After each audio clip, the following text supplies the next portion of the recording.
ცხენს აქშა არ უნდა უთხრა, არც აცხა, არც ბრის, აჩუკი.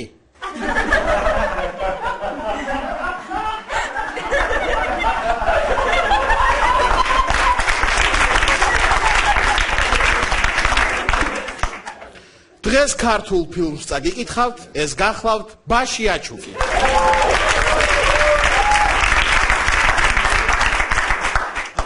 ქართულია, არ გეგონოთ რამე რუსული ოხრობა, საფუძვლად უდევს აკაკი წერეთლის ძველი მოთხრობა. ჩვენი ისტორიაა და მასში ბევრი კვნესაკია, ფილმის რეჟისორი გახლავთ ბ.ნ. ლეო ესაკია. საუნდტრეკის ავტორია თვით ცინცაძე სულხანი, ფილმიც იმაზე მოგვითხრობს, როგორ ჩაგრავს სულ ხანი. მსახიობებზე არაფერს ვამბობ და რატომ ალბათ გაგიჩნდათ კითხვა, ფილმში ტიტრები რუსულად იყო, ვერ მოვასწარი ყველას დაკითხვა. ცოტა კი დამამახსოვრდა ბიჭები და გოგოები, ჭიჭინაძე, აბაშიძე, თან ორივე დოდოები.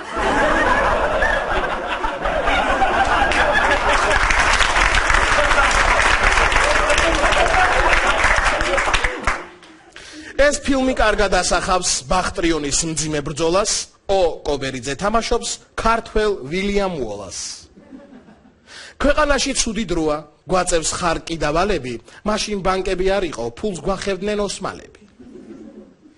მარტო მოდის გლახო მღერის, მდინარეზე ნახა ფონი, ალალი არ იყო მისთვის ერთი კაი აიფონი. არასდროს ისვენებდა, არ იცოდა მანძილი, 15 წუთში დაფარა კახეთამდე მანძილი. ცხენით მოდის და თან მღერის სამშობლოზე ჩვენი გლახო, უცებ ხედავს ცხენზე ქალი რა სახი აქვს უნდა ნახო. თურმე ცხენს გაუტაცნია ნინო ასული თავადის, ამ დროს კი გლახუნას ტყუბდებს ყაენთან გზავნის თავად ის. თავადის ეზოში ხეა მუხასავით დიდია და ზედ ნინოს შევარდენი ლუსტრასავით კიდია.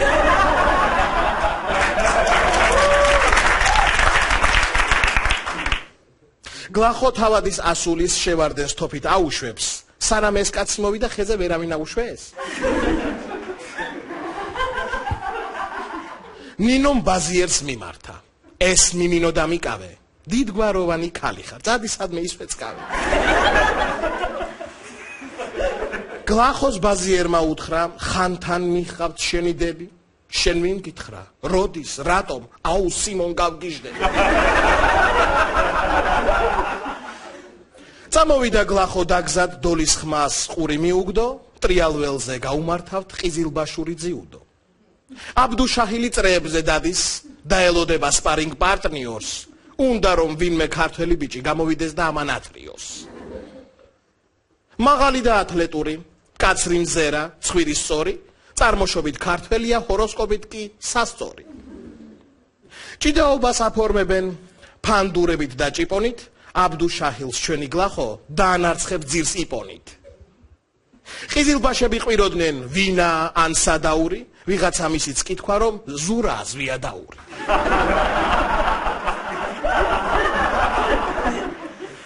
მეორედაც რომ წააქცევს, მერე ხალხში ერევა აბდუშაჰილ. წადი სახში, ხო ხედავ რომ გერევა. ტრებს გლახოსი შეეშინდათ და ემსგავსა მათვის ბუას, წააცალა თავი რუსკა მაყაშვილის დიდ ბაბუას.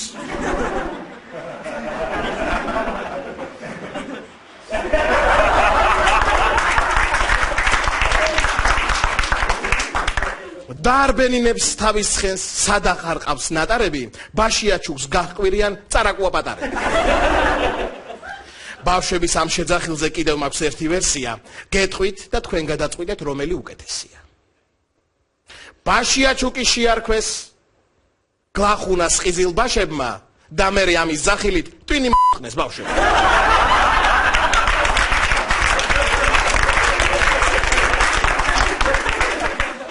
შაჰმა ვინც ამ კაცს მომიყვანს 1000 ოქრო იმისთვის მაქო, ფულით ვერავინ ვერ მოისყიდა, გაბოზდა მარტო ის თიმსალმაკო. აბდუშაჰილს უთხრა შაჰმა, თუ გინდა გენდო კიდეო, ბაშიაჩუკს სადაც ნახავ ადგილზე მიაბრიდეო. აბდუშაჰილი ეძებდა გლახოს, თან ჩალიჩობდა ვინმეს გაეცა, ერთხელ შემთხვევით მის დას წააწყდა, ქალმა შეჰკივლა და ძირს დაეცა. მონასტრის კარი გადაურაზეს, იქ მიიჩნიეს ყაჩაღად ქურდად, აბდუშაჰილი ყვირის გარედან გააყეთ ვინმე მგალია ცუდად. აქედან მიდის ვიღაც სხვა ქალთან, მელანო არის მისი სახელი, ამბოხებაშიც მონაწილეობს, ჟანა დარკია, ოღონდ კახელი. აბდუშაჰილმა შუა ღამისას მელანოს კარზე დააბრახუნა, ვიცი აქ მოდის ბაშიაჩუკი, პასპორტით კი ბაქრაძე გლახუნა. დაუბარა გადაეცი მარტო შემხვდეს მედღის შუქზე, თორე თვითონ არ მიმატებს ტვიტერზე და ფეისბუქს.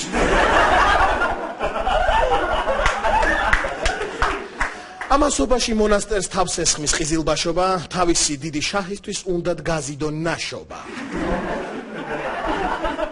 ყველა ირანში მიჰყავდათ, მიაცილებდათ ექსკორტი, ცნობილი ბიზნესი იყო ქალიშვილების ექსპორტი. შაჰთან მისულ თავადის ქალს ნამდვილად გაეხსნა ბედი, იგი სთავაზობს რომ გახდეს ერთ-ერთი პირველი ლედი. არ გაჭრა შაჰის არც მოფერებამ, არც საჩუქრებმა და არც კარნახმა, თავადის ქალმა ამაყმა ნინომ თაწმინდიდანაც არ დაანახა.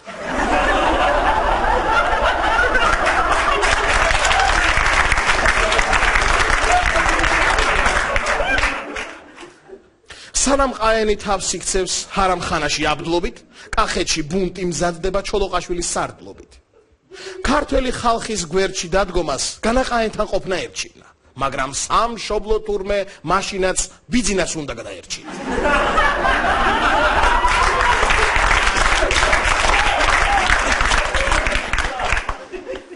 ეს ბიძინაც მდიდარია, მასაც უსმეს მთელი ერი, ოღონდ ეს არის თავადი და არა ექსპრემიერი.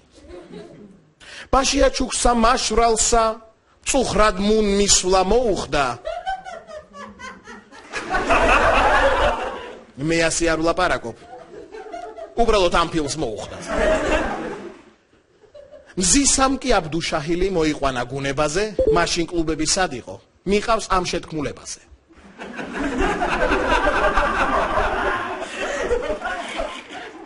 აბდუშაჰილი იქ იწყებს ამბის მოყოლას თავიდან, ირკვევა ვინ ვისი ძმა, ვინ ყვავი ჩხიკვის მამიდა.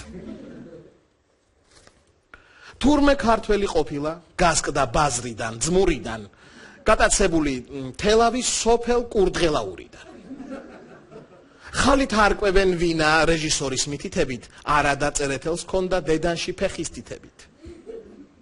ბახტრიონის ასახებად არ დასჭირდათ დიდი ხანი, მოუსვლელში გაამწესეს ოკუპანტი ზელიმხანი. ბოლო სცენაში ერთად მოდიან ახალი რძლები, მზისა და ნინო და ასე ბედნიერად მთავრდება შავ-თეთრ ნაცრისფერ მოლურჯო კინო. თქვენ შეიძლება ვერ მიხვდით, მე დამაფიქრა ძალიან, ეს ფილმი თითქოს ერთგვარი ლათინო სერიალია. აბდუშაჰილს სულად მოყავს ბაშიაჩუკის და მზისა, ფაქტობრივად სიძე გახდა თავისი დის საყვარლისა. ველოდი რომ იქნებოდა აქ სიცილი და ხარხარი, იმიტომ რომ არ მithქვამს, კაი ცივი ნატახტარი.